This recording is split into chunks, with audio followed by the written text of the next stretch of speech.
ok? Mais uma vez, com mais um vídeo e sobre educação. Então já vou deixar clássica pergunta, reflexão, provocação. A escola escuta? A escola escuta, reflete e se transforma? Temos aí, né, algumas camadas para refletir sobre elas. Então, essa é a ideia é problematizar, a ideia é entender esses ruídos, é um vídeo de ruídos e é isso. Antes de continuar, eu peço que vocês, por favor, curtam o vídeo, se inscrevam na página e toquem o sininho para que sempre que um novo vídeo for postado, você fique sabendo, você receberá o aviso. Nesse vídeo vamos fazer uma leitura, e é um texto aqui, um breve texto de um autor chamado Luciano Cânfora, de um livro A Biblioteca Desaparecida. Este é o nome do livro, A Biblioteca Desaparecida. O texto diz o seguinte: os gregos não aprenderam a língua de seus novos súditos, mas compreenderam que, para dominá-los, era preciso entendê-los, e que para entendê-los era necessário traduzir e reunir seus livros.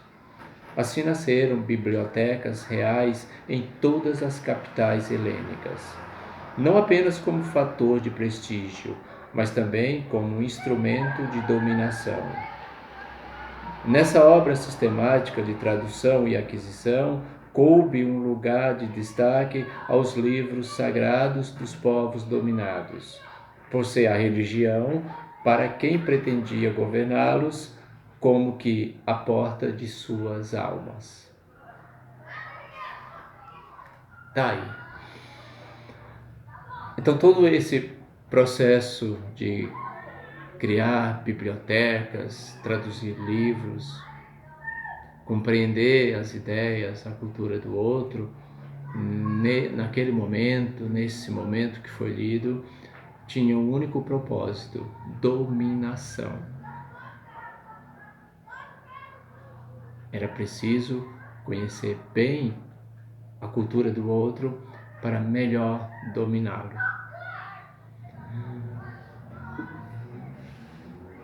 E aí a gente pode traçar uma linha e pensar a escola que temos.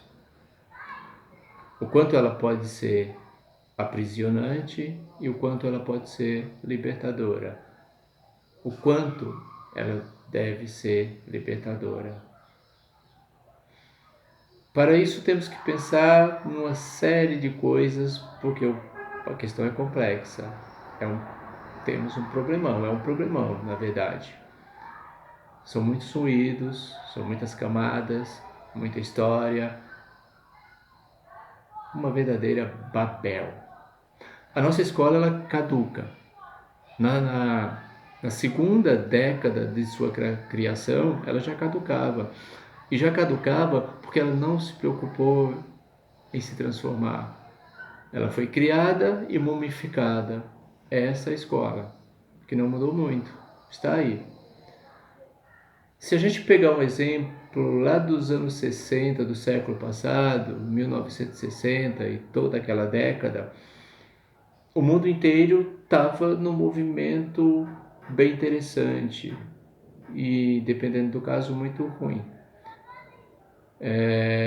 Na Europa havia os movimentos de resistência, Primavera de Praga, por exemplo, os levantes de Paris, por aí vai. Na América Latina estava ocorrendo ditaduras militares em vários países. E outro fenômeno que acontece nos anos 60, que Umberto Eco vai chamar de apocalíptico integrado, né, estabelecendo aí uma dualidade para pensar esse fenômeno, que é a televisão.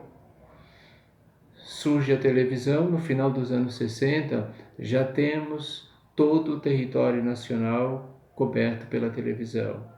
Do Oiapoque ao Chuí tem televisão. Isso, porém, nas cidades de porte médio e grande.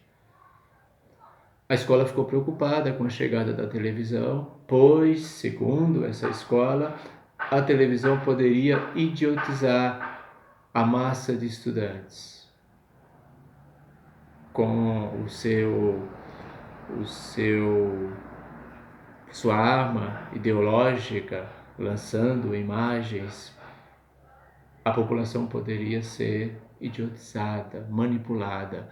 Isso foi o medo da escola, e a escola não sabia o que fazer, porque a escola nunca se preparou para o tempo futuro. A escola se preparou para quando foi criada, e depois foi estendida com alguns puxadinhos, sempre um puxadinho, sempre uma maquiagem, uma pequena maquiagem. Quanto ao caráter ideológico que a televisão possa disseminar, a escola não pode reclamar, porque a escola sempre fez isso.